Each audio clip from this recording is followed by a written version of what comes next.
Hello student, welcome करता हूं आप सभी का बोर्ड ज्ञान अड्डा यूट्यूब चैनल पे। आपने इस वीडियो पे क्लिक किया, इसका मतलब आप भी क्लास 12th में पढ़ते हैं। तो इस वीडियो में अंत तक बने रहिएगा, क्योंकि आज का इस वीडियो में क्लास 12th हिस्ट्री चैप्टर 3 का पार्ट 2 को देखने वाले हैं। इससे पहले का वीडियो में चैप्टर 3 का पार्ट 1 क्लियर करा दिया जा चुका है, तो आपने अगर नहीं देखे हैं तो पार्ट 1 इस वीडियो के डिस्क्रिप्शन में देखने को मिल जाएगा, तो आप लोग उसे देख सकते हैं। आज के इस वीडियो में क्लास 12th हिस्ट्री चैप्टर 3 का पार्ट 2 को देखने वाले हैं। आज का वीडियो देखने के बाद आपको कोई भी टॉपिक पीछे नहीं छूटेगा, और इस वीडियो को देखने के बाद आपको किसी भी अलग से किताब या तो फिर अलग से वीडियो देखने की ज़रूरत नहीं पड़ेगी। तो आप अगर सीरियस हैं 2027 के एग्ज़ाम के लिए, तो आप इस वीडियो में अंत तक बने रहिएगा। आज के इस वीडियो में 2027 के रिलेटेड जो है ना टॉपिक को क्लियर करने वाले हैं। तो आपको भी 2027 में इंटर का बोर्ड एग्जाम देना है, तो आपके लिए ये क्लास वेरी महत्वपूर्ण होने वाला है। तो चलिए बिना समय को बर्बाद किए ही शुरू करते हैं आज के इस सेशन को।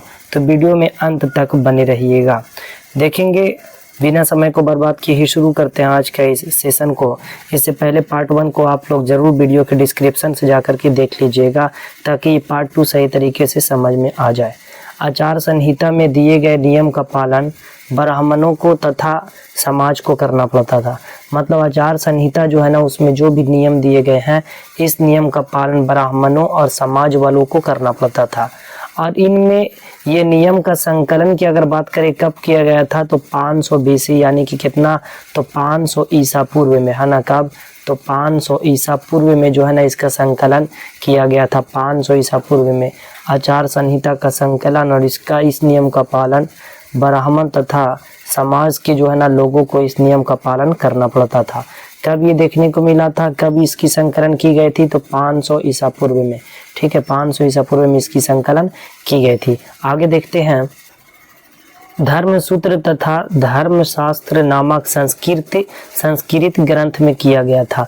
ये जो है कब, तो 500 BC में, यानी कि 500 ईसा पूर्व में जो है ना ये आचार संहिता में नियम का जो है ना कब, यानी कि नियम लिखा गया था।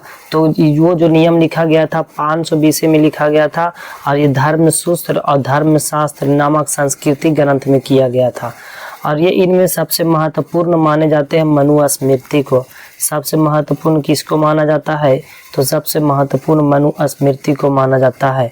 मनुस्मृति का संकलन लगभग 200 BC से 200 AD के बीच में हुआ था।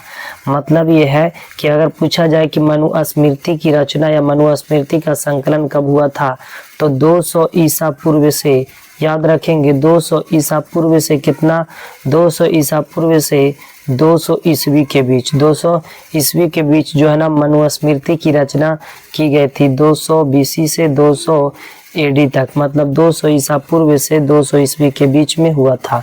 धर्मसूत्र और धर्मशास्त्र में विवाह के 8 प्रकार बताए गए हैं। कितने प्रकार, तो 8 प्रकार। तो याद रखेंगे कि मनुस्मृति का संकलन जो 200 ईसा पूर्व से 200 ईस्वी के बीच में हुआ था, और ये धर्मसूत्र तथा धर्मशास्त्र नामक संस्कृति ग्रंथ में देखने को मिलता है।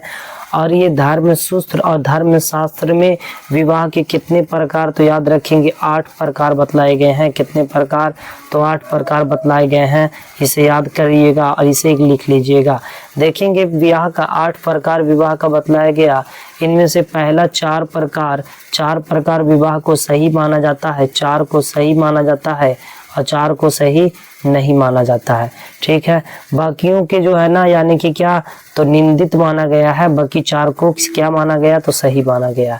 ऐसा माना जाता है कि निंदित विवाह पद्धति को वह लोग अपनाते थे जो ब्राह्मण नियम को नहीं मानते थे।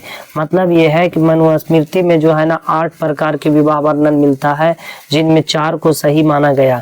और कहा जाता है कि ऐसा लगता है कि ये 4 नियम को जो है ना वो लोग मानते थे जो ब्राह्मण नियम को जो है ना ब्राह्मण नियम को मानते थे, जो ब्राह्मण नियम को मानते थे। बाकी 4 को जो है ना क्या माना गया, बाकी 4 नियम को जो है ना निंदित माना गया। और 4 जो ऐसे नियम है जिसको निंदित सही नहीं माना गया है।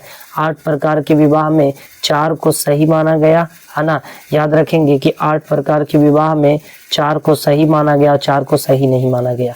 4 सही को सही माना गया, 4 को सही नहीं माना गया, तो वो नियम जिसे सही नहीं माना गया उस नियम के अनुसार शायद विवाह वो लोग करते थे, वो लोग इस पद्धति को अपनाते थे दोस्तों जो कि ब्राह्मण नियम को नहीं मानते थे। ठीक है, जो ब्राह्मण नियम को नहीं मानते थे। उम्मीद है कि आप सभी को वीडियो समझ में आ रहा होगा। अगर अच्छा लग रहा है तो लाइक कर दें, चैनल पे अगर नए हैं तो इसे सब्सक्राइब जरूर कर दें और इसे अपने दोस्तों में ज़्यादा से ज़्यादा शेयर जरूर कर दीजिएगा।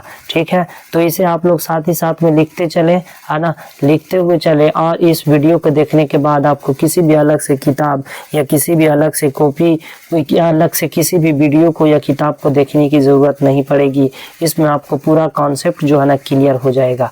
ठीक है, तो 8 प्रकार के विवाह में 4 सही माना गया, है ना। ऐसा माना जाता है कि 4 प्रकार का नियम जो गलत था उस नियम को निंदित विवाह कहते हैं, और इस पद्धति को वह लोग अपनाते थे जो ब्राह्मण को नहीं, यानी कि क्या ब्राह्मण नियम को नहीं मानते थे, वो लोग इस विवाह को करते थे। अगला पॉइंट आता है स्त्री का गोत्र, है ना। गोत्र एक प्राचीन ब्राह्मण पद्धति है। गोत्र क्या है तो याद रखेंगे कि गोत्र जो है ना ये एक ब्राह्मण पद्धति है। इसका प्रचलन लगभग 1000 ईसा पूर्व के बाद हुआ था। कितना? 1000 ईसा पूर्व का बाद हुआ था। अगर पूछा जाए गोत्र क्या है, गोत्र का यानी गोत्र क्या होता है तो याद रखेंगे कि प्राचीन जो है ना ब्राह्मण की पद्धति है। ब्राह्मण की क्या है? ब्राह्मण की पद्धति है। और इस गोत्र का प्रचलन कब था तो प्रचलन 1000 ईसा पूर्व के बाद हुआ था। गोत्र का प्रचलन कब हुआ था तो गोत्र का प्रचलन 1000 ईसा पूर्व के बाद में हुआ था। और इसी गोत्र के तहत लोगों को गोत्रों में वर्गीकृत किया गया। लोगों को गोत्र में क्या किया गया? वर्गीकृत किया गया। तो स्त्री गोत्र का जो है ना अर्थ क्या होता है, यानी कि स्त्री गोत्र क्या होता है तो ये जो है ना ये गोत्र एक प्राचीन ब्राह्मण पद्धति है जो कि इसका प्रचलन लगभग कितना तो 1000 ईसा पूर्व में हुआ था। और इसके तहत लोगों को गोत्र में वर्गीकृत किया जाता था और प्रत्येक गोत्र एक वैदिक ऋषि के नाम पर होता था। यानी कि जो वे लोग जो होते थे उसे जो है ना लोगों को गोत्र में वर्गीकृत किया जाता था और प्रत्येक गोत्र में जो है ना एक वैदिक ऋषि के नाम पर होता था। किसके नाम पर? वैदिक ऋषियों के नाम पर हुआ करता था। ठीक है, याद रखेंगे। और आगे है कि इस गोत्र के सदस्य को ऋषि का वंशज माना जाता था। इस गोत्र के जो सदस्य जो होते थे, इस गोत्र के जो सदस्य होते थे उसे जो है ना ऋषि का वंशज माना जाता था, है ना। ऋषि का क्या माना जाता था तो ऋषि का वंशज माना जाता था। ठीक है, गोत्र के जो है ना 2 महत्वपूर्ण नियम थे। कितने नियम? तो गोत्र के 2 महत्वपूर्ण नियम थे, है ना। याद रखेंगे गोत्र के 2 महत्वपूर्ण नियम थे, जिसमें से पहला नियम था विवाह के बाद स्त्री को अपने पिता के गोत्र को बदलकर पति का गोत्र लगाना पड़ता था। मतलब ये है कि अगर कोई भी स्त्री है तो उसके विवाह के बाद जो है ना स्त्री को अपने पिता के गोत्र से अलग करके, है ना, गोत्र को बदल करके जो है ना पति का गोत्र लगाना पड़ता था। ये था पहली नियम, है ना, गोत्र के पहला नियम। गोत्र का दूसरा नियम क्या होगा तो देखेंगे गोत्र का दूसरा नियम, एक गोत्र के सदस्य आपस में विवाह नहीं कर सकते थे। एक गोत्र के सदस्य जो है ना वो आपस में विवाह नहीं कर सकते थे। ये गोत्र का दूसरा नियम है। ठीक है, वीडियो में अंत तक बने रहिएगा तो आपको कहीं भी दूसरे वीडियो देखने की जरूरत नहीं पड़ेगी। क्या इन नियम के अनुसार सभी करते थे?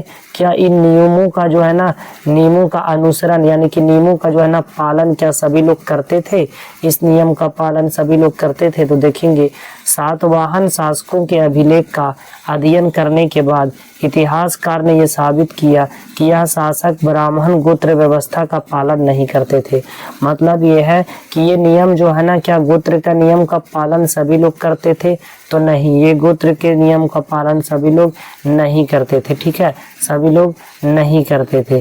जैसे ये इतिहासकारों को ये पता चला, इन्होंने साबित किया कि शासक जो है ना ब्राह्मण गोत्र व्यवस्था का पालन नहीं करते थे। शासक ब्राह्मण जो है ब्राह्मण ये गोत्र व्यवस्था का पालन नहीं करते थे। सातवाहन शासकों के अभिलेख का अध्ययन करने से पता चलता है। सातवाहन शासक के अभिलेख जो है उसको अध्ययन उसको जांचने पढ़ने से ये पता चलता है कि और इतिहासकारों को ये बात पता चला है दोस्तों कि शासक ब्राह्मण जो है ना ये गोत्र व्यवस्था का पालन नहीं करते थे। ठीक है, नहीं किया करते थे।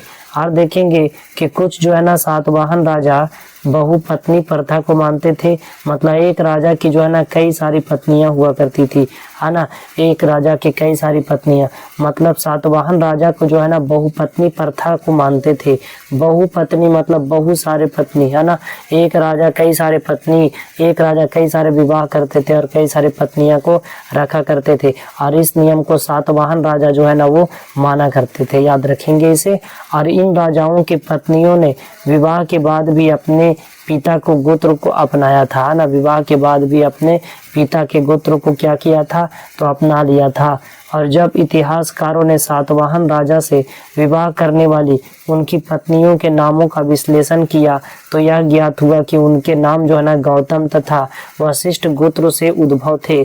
मतलब ये है कि उनका नाम गौतम और वशिष्ठ गोत्र से जो है ना यानी कि मिलता जुलता पता चला है। तो याद रखेंगे कि सातवाहन राजा जो है ना किस पे विश्वास रखते थे, किस नियम को मानते थे, तो बहुपत्नी प्रथा को माना करते थे। लेकिन ये स्त्रियां जो है ना जब जो है ना ये क्या सातवाहन राजा जब ये विवाह करते थे किए तब भी जो है ना अपने पिता के गोत्र को अपनाए हुए रहे। ठीक है, तो याद रखेंगे इस पद्धति को। बढ़ते हैं आगे, देखते हैं आगे क्या है। आगे देखते हैं कि जो कि उनके पिता का गोत्र था। इससे यह पता लगता है कि विवाह के बाद भी जो है ना अपने पति के गोत्र को नहीं अपनाया करते थे। विवाह के बाद भी जो है ना अपने पति के गोत्र को नहीं अपनाते थे, अपने पिता के ही गोत्र को अपनाया करते थे। और कुछ रानियां एक ही गोत्र से थी जो कि बहुविवाह पद्धति के नियम को खिलाफ थी, है ना। कुछ रानियां जो है ना एक ही गोत्र से थी और से जो है ना क्या थी, तो बहुविवाह विवाह की पद्धति के जो है ना खिलाफ में खड़ी थी। याद रखेंगे इस बात को। देखते हैं आगे क्या है, अंत तक वीडियो में बने रहिएगा। आगे है दक्षिण भारत में कुछ समुदाय में अंतर्विवाह पद्धति भी अपनाई गई थी। अंतर्विवाह पद्धति भी अपनाई गई थी। कौन सा क्षेत्र में, तो भारत के दक्षिणी क्षेत्र में। और इसके तहत बंधुओं में विवाह संबंध हो जाते थे, जैसे चचेरे ममेरे भाई बहन के साथ में जो है क्या, तो विवाह की पद्धति अपना लिए जाती थी। ठीक है, बंधु मतलब अपने ही के साथ में। ठीक है, उसके बाद इससे यह ज्ञात होता है, इससे यह पता चलता है कि उपमहाद्वीप के अलग अलग भाग में नियम को जो है ना अलग अलग नियम को माना करते थे और नियम में विभिन्नताएं देखने को मिलती थी। समाज में भिन्नताएं विषमताएं क्या थी, तो समाज में वर्ण व्यवस्था थी, जो समाज 4 वर्णों में विभाजित हुआ था। समाज में जो है ना वर्ण व्यवस्था चलती थी और ये वर्ण व्यवस्था की वजह से जो है ना समाज कितने, तो 4 वर्ण में बटे हुए थे। कितने वर्ण में, तो याद रखेंगे कि वर्ण की संख्या कितनी है, तो याद रखेंगे वर्ण की संख्या 4 है। वर्ण कितने हैं, तो वर्ण को याद रखना है, वर्ण कितने हैं, तो याद रखेंगे कि वर्ण जो है ना ये 4 है। कितने हैं, 4। जैसे पहला ब्राह्मण, दूसरा क्षत्रिय, तीसरा वैश्य और चौथा शूद्र, है ना। ये 4 वर्ण कितने थे, तो 4 थे। अगर देखा जाए सबसे ऊंचा किसे माना जाता था, तो ब्राह्मण का। और ब्राह्मण का काम क्या था, वेद का अध्ययन करना। क्या करना, वेद पढ़ना, है ना, वेद पढ़ना और अध्ययन करना, है ना, वेद पढ़ना और अध्ययन करना। उसके बाद क्षत्रिय, क्षत्रिय का कार्य क्या हो जाएगा, तो क्षत्रिय का काम हो जाएगा शासन करना, है ना। क्या करना, शासन करना और क्या करना, युद्ध करना, शासन करना और युद्ध करना। उसके बाद वैश्य है, वैश्य का काम क्या हो जाएगा, तो वैश्य का काम हो जाएगा खेती करना यानी कृषि करना, है ना, कृषि करना और व्यापार करना जैसी पद्धति को अपनाते थे। उसके बाद शूद्र है, शूद्र का काम क्या होता था, तो ये तीनों जो है ना ब्राह्मण क्षत्रिय वैश्य, है ना, ये तीनों का क्या काम था, तो ये तीनों का सेवा करना, है ना। और सेवा करने का काम किसका था, तो सेवा करने का काम था शूद्र का। मतलब शूद्र को जो है ना ऐसे नीचा निम्न माना जाता था, जो ब्राह्मण क्षत्रिय, याद रखेंगे, जो कि ब्राह्मण क्षत्रिय और वैश्य ये तीनों का जो है ना सेवा करना पड़ता था। तो यानी कि ब्राह्मण का जो वेद का अध्ययन करना, क्षत्रिय का युद्ध करना, है ना, शासन करना, और वैश्य का कथा खेती करना, व्यापार करना, और शूद्र का जो है ना ये तीनों का जो है ना क्या करना था, सेवा करना था। तीनों का सेवा करना था, तीनों का काम वाम करना था। उम्मीद है कि आपको ये पद्धति समझ में आ गया होगा। बढ़ते हैं आगे, देखते हैं आगे की ओर। धर्मसूत्र और धर्मशास्त्रों के अनुसार, धर्मसूत्र धर्मशास्त्रों के अनुसार चारों वर्णों के लिए आदर्श जीविका के नियम बनाए हुए थे। चारों वर्णों का कार्य जो है ना नीचे दिए गए हैं, जैसे अभी हम बतलाएंगे, है ना, कि क्या थे। मतलब वर्ण की संख्या 4 थे, जिसमें ब्राह्मण, क्षत्रिय, वैश्य और शूद्र थे, और चारों का कार्य जो है ना अलग अलग थे। जैसे ब्राह्मण जो है, इसका अध्ययन करना, वेदों का शिक्षा इनके पास में होता था, यज्ञ करना और करवाना, दान देना और दान लेना, ये दोनों काम किसका हुआ करता था, तो ब्राह्मण का। तो याद रखेंगे कि वर्ण की संख्या 4 में जिसमें से पहला आता है ब्राह्मण। ब्राह्मण का काम क्या होता है, अध्ययन करना, वेदों का शिक्षा इनके पास में, यज्ञ करना, है ना, और करवाना, दान देना और दान लेना, ये सब किसका कार्य था, तो ये सब काम था ब्राह्मण का। उसके बाद फिर दूसरा देखेंगे, दूसरा क्या है, दूसरा आता है क्षत्रिय। क्षत्रिय का काम हो जाएगा शासन करना, है ना, युद्ध करना, लोगों का सुरक्षा प्रदान करना, न्याय करना, वेद पढ़ना और यज्ञ करवाना, दान दक्षिणा भी देना, ये सब किसका कार्य था, ये सब काम था क्षत्रिय का। तो आप लोग इसे स्क्रीनशॉट ले लें जल्दी से, या तो फिर जो है ना इसे आप लोग कॉपी में लिख लें। और ये 2027 के एग्जाम के लिए वेरी वेरी इंपॉर्टेंट है। आप अगर अंत तक वीडियो में बने रहते हैं तो आपका कॉन्सेप्ट पूरा क्लियर हो जाएगा। वैश्य का काम क्या था, तीसरा जो वैश्य है, कृषि करना, है ना, पशु पालना, गौ पालना, व्यापार करना, वेद पढ़ना, यज्ञ करवाना और दान देना, ये सब कार्य किसका था, तो ये सब कार्य था वैश्य का। तो याद रखेंगे इसे। आगे देखेंगे उसके बाद फिर चौथा आता है शूद्र, है ना। शूद्र में जो है ना तीनों वर्णों का सेवा करना, शूद्र का काम था तीनों का सेवा करना। जैसे देखेंगे ये थे ब्राह्मण, है ना, ब्राह्मण का, क्षत्रिय का, है ना, क्षत्रिय का, उसके बाद फिर वैश्य का, ये तीनों का सेवा करना था, किसे, शूद्र का। ब्राह्मण वर्ण व्यवस्था की उत्पत्ति 2 दैवीय व्यवस्था मानते हैं। ब्राह्मण वर्ण व्यवस्था की उत्पत्ति 2 दैवीय व्यवस्था मानते थे। ब्राह्मण शासकों को यह उपदेश देते थे कि शासक इस व्यवस्था के नियम का पालन राज्यों में करवाएं, है ना, क्या करवाए, राज्य में करवाए। ब्राह्मणों ने लोगों को यह विश्वास दिलाने का प्रयास किया, है ना, ब्राह्मणों ने लोगों को कुछ विश्वास दिलाने का प्रयास किया, है ना, प्रयास किया कि उनकी प्रतिष्ठा जन्म पर आधारित है ना, जन्म पर आधारित। मतलब कि देखें, अगर किसी ब्राह्मण के घर में अगर किसी पुत्र का या किसी बच्चे का अगर जन्म हुआ तो वो क्या होगा, वो ब्राह्मण ही होगा। अगर क्षत्रिय में हुआ तो वो क्षत्रिय ही होगा, अगर वैश्य में हुआ तो वो वैश्य ही होगा। ठीक है, इस तरीके का जो है ना नियम को आधारित किए। अब इसी तरीके से अगर देखा जाए कि क्या सदैव जो है ना क्षत्रिय ही राजा होते थे, मतलब यह है कि ब्राह्मण का जो है ना ये काम जो करते थे, ब्राह्मण मतलब समझिए आज के जो है ना पंडित लोग जो हुआ करते हैं, जैसे कि यज्ञ करना, पूजा पाठ करना, है ना, यज्ञ करना, पूजा पाठ करना, वेद पढ़ना, ये सब काम जो है ना ब्राह्मण यानी कि पंडित का होता है। ठीक इसी तरीके का था। लेकिन दूसरा आता है क्षत्रिय। तो क्षत्रिय का काम क्या था, शासन करना और युद्ध करना, मतलब सुरक्षा करना लोगों को। तो क्या सदैव हमेशा क्षत्रिय ही राजा होते थे, देखते हैं इस बात को, इसलिए वीडियो को अंत तक बने रहिएगा। शास्त्रों के अनुसार केवल क्षत्रिय ही राजा हो सकते थे, लेकिन वास्तव में कई शासक ऐसे रहे हैं जो क्षत्रिय नहीं थे लेकिन फिर भी वे राजा रहे। मतलब ये है कि राजा जो है ना, राजा रहने का काम क्षत्रिय का ही था, लेकिन जो है ना ये किसके, शास्त्र के अनुसार। लेकिन ऐसा नहीं हुआ, वास्तव में जो है ना कई शासक ऐसे रहे हैं जो क्षत्रिय नहीं थे लेकिन फिर भी वो राजा रहे हैं। जैसे उदाहरण के लिए पहला चंद्रगुप्त मौर्य, ये मौर्य वंश के संस्थापक थे। तो ये बात तो आपको पता ही होगा कि चंद्रगुप्त मौर्य जो है ना मौर्य वंश के संस्थापक थे, है ना, मौर्य वंश के संस्थापक थे।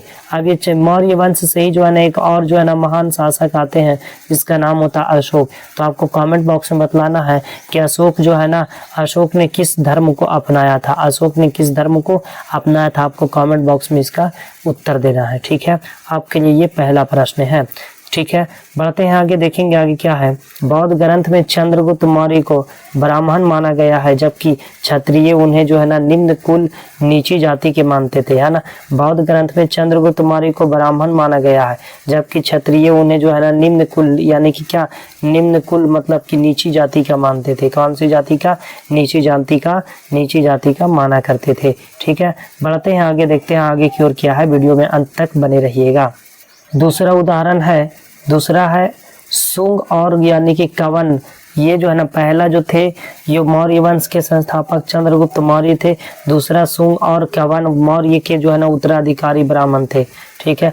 तीसरा है शक शासक, मध्य एशिया से आए थे जिन्हें बर्बर कहा जाता था। तो शक शासक को याद रखेंगे, शक शासक को ही बर्बर कहा जाता था। चौथा आता है नंद वंश के संस्थापक महापद्मानंद।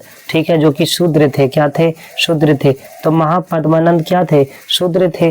और शूद्र का काम क्या था? तो शूद्र का काम था तीनों का जो है ना क्या करना? सेवा करना। लेकिन ये फिर भी जो है ना ये नंद वंश के संस्थापक निकले और ये जो है ना ये फिर राजा भी बने। ठीक है। तो ऐसा नहीं है कि सिर्फ और सिर्फ क्षत्रिय ही जो है ना राज किया करते थे, लेकिन वर्ण के अनुसार जो है ना सिर्फ और सिर्फ क्षत्रिय को ही जो है ना राजा बनने का अधिकार था। पांचवा उदाहरण आता है सातवाहन शासक गौतमी पुत्र श्री सातकर्णी, ये ब्राह्मण था, है ना? क्या था? ब्राह्मण था। सातवाहन शासक गौतमी पुत्र जो है ना श्री सातकर्णी ब्राह्मण थे। तो इससे क्या पता चला कि जो क्षत्रिय है ना वही सिर्फ नहीं बल्कि हर लोग जो है ना क्या रह सकते हैं? तो हर लोग जो है ना वो राजा व शासक बन सकते हैं। जैसे देखें कि ये जो है ना ब्राह्मण के है ना सातवाहन के, यानी कि क्या सातकर्णी ये ब्राह्मण के है, ये भी बन गए, ये तो क्षत्रिय है नहीं। उसके बाद फिर देखे थे चंद्रगुप्त मौर्य, ये जो है ना किस वंश के थे? तो चंद्रगुप्त मौर्य जो है ये जो है ना इस वंश के जो है यानी कि नहीं थे। ठीक है, लेकिन फिर भी जो है ना ये भी राजा यानी कि क्या राज किए हैं। ठीक है, शासक रहे हैं। तो ये ऐसा नहीं है कि सिर्फ और सिर्फ जो क्षत्रिय होगा वही ही राजा होगा। सातवाहन शासक स्वयं को अनूठा ब्राह्मण तथा क्षत्रियों का हनन करने वाला बताया था। ठीक है, हनन करने वाला बताया था। ठीक है दोस्तों, वीडियो में अंत तक बन रहिएगा। और मैं बतला दूं कि ये चैप्टर खत्म होने के बाद, ये 3 चैप्टर खत्म होने के बाद इस चैप्टर से रिलेटेड VVI ऑब्जेक्टिव और सब्जेक्टिव प्रश्न को भी कराते हैं। ठीक है, इसलिए चैनल को सब्सक्राइब कर लें। ठीक है, देखेंगे आगे क्या है। सातवाहन खुद को ब्राह्मण बताते थे, जबकि ब्राह्मणों ग्रंथों के अनुसार राजा केवल क्षत्रिय ही बन सकते थे। लेकिन ये बतलाते थे क्या कि हम ब्राह्मण हैं, लेकिन जो है ना ये राजा भी बने, लेकिन जो है ना ब्राह्मण ग्रंथ के अनुसार सिर्फ और सिर्फ क्षत्रिय ही राजा बन सकते थे। तो ये भी राजा बने हैं। ठीक है, यह 4 वर्णों के मर्यादा बनाए रखने का दावा करते थे, लेकिन अंतर्विवाह पद्धति को भी पालन करते थे। अंतर्विवाह पद्धति का भी पालन किया करते थे। इस प्रकार कह सकते हैं कि इस प्रकार यह साबित होता है कि सदैव क्षत्रिय ही राजा नहीं होते थे जो राजनीति सत्ता का उपभोग कर सकता था। सिर्फ और सिर्फ क्षत्रिय ही राजा नहीं हो सकते हैं, कोई भी जो है ना व्यक्ति राजा हो सकते हैं। जो व्यक्ति समर्थन और संसाधन जुटा सकता था वह शासक बन सकता था। जो संसाधन जुटा सकता है ना, जो संसाधन जुटा सकता है वह क्या? तो वह शासक बन सकता है। ठीक है दोस्तों, पढ़ते हैं आगे। देखेंगे आगे क्या है। जाति और सामाजिक गतिशीलता देखेंगे। ब्राह्मण का कार्य था अध्ययन करना, वेदों का शिक्षा इनके पास, यज्ञ करना और करवाना, दान दक्षिणा देना और लेना, ये दोनों कार्य था किसका? तो ब्राह्मण का।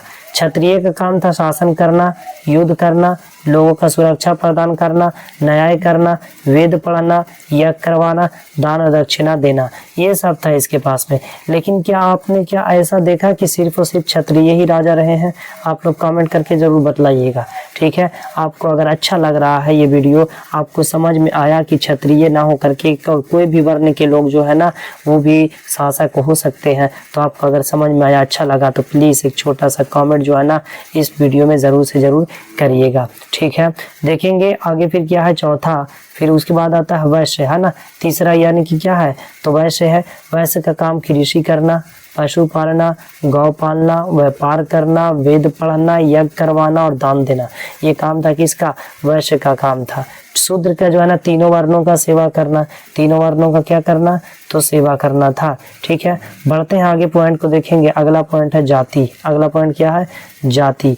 जाति में देखेंगे जातियां जन्म पर आधारित होती थी। जातियां जन्म पर आधार, जैसे जो है ना अगर किसी का जो है ना, जैसे मान लेते हैं कि अगर किसी भी व्यक्ति का जो है ना जन्म, जैसे मान लीजिए कि अगर किसी भी व्यक्ति का जन्म जो है ना पंडित के घर में हुआ तो क्या होगा? वो पंडित ही होगा। ठीक है, इस तरीके से जो है ना जातियां जो है ना इस तरीके से यानी कि क्या? तो जाति जन्म पर ही आधारित थी। किसी पंडित के घर में अगर किसी बच्चे का जन्म हुआ तो क्या होगा? वो पंडित ही होगा। ठीक है, इस तरीके से जातियां जो है ना जन्म पर आधारित थी। वर्ण की संख्या 4 थी, है ना। और 4 कौन कौन थे अभी बतलाएं कि पहला थे ब्राह्मण, है ना, दूसरा था क्षत्रिय, तीसरा क्या था, दूसरा क्षत्रिय, तीसरा था वैश्य और चौथा क्या था, तो चौथा था शूद्र, है ना। आपको इसे याद रखना है, ठीक है। बढ़ते हैं आगे, देखें आगे आगे क्या है।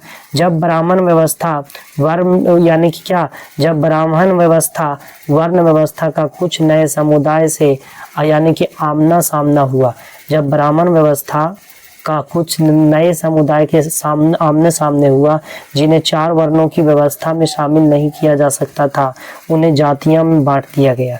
मतलब यह है कि जब ब्राह्मण व्यवस्था में कुछ ऐसे नए समुदाय का आमना सामना हुआ जिन्हें 4 वर्ण के अंतर्गत नहीं रखा जा सकता था, उन्हें क्या किया, इन ब्राह्मणों ने जो है ना उन्हें जातियों में बांट दिया, है ना। क्या किया, जातियों में बांट दिया गया।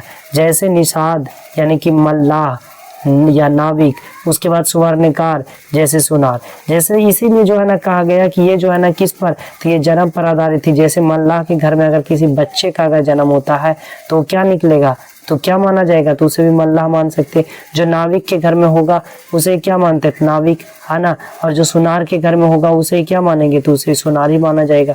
तो इस तरीके से जो है ना ये पद्धति देखने को मिला करती थी, ठीक है। इस तरीके से ये पद्धति देखने को मिला करती थी, ठीक है। तो याद रखेंगे, अगर किसी भी मल्लाह या तो फिर नाविक जो है ना ये सुवर्णकार या सुनार इस तरीके से जातियों में से बांटा गया। मल्लाह या नाविक के घर में जन्म हुआ बच्चा मल्लाह या नाविक ही होगा। सुवर्णकार या सुनार के घर में जन्म हुआ बच्चा ये सुवर्णकार सुनार ही होगा, ठीक है। उम्मीद है समझ में आ रहा होगा। तो वीडियो को अंत तक बने रहिएगा, वीडियो को अंत तक देखिएगा। 2027 के एग्जाम के लिए वेरी वेरी इंपॉर्टेंट है। बढ़ते हैं, देखेंगे आगे पद्धति क्या है, आगे क्या बतलाया गया है, इसलिए अंत तक बने रहिएगा।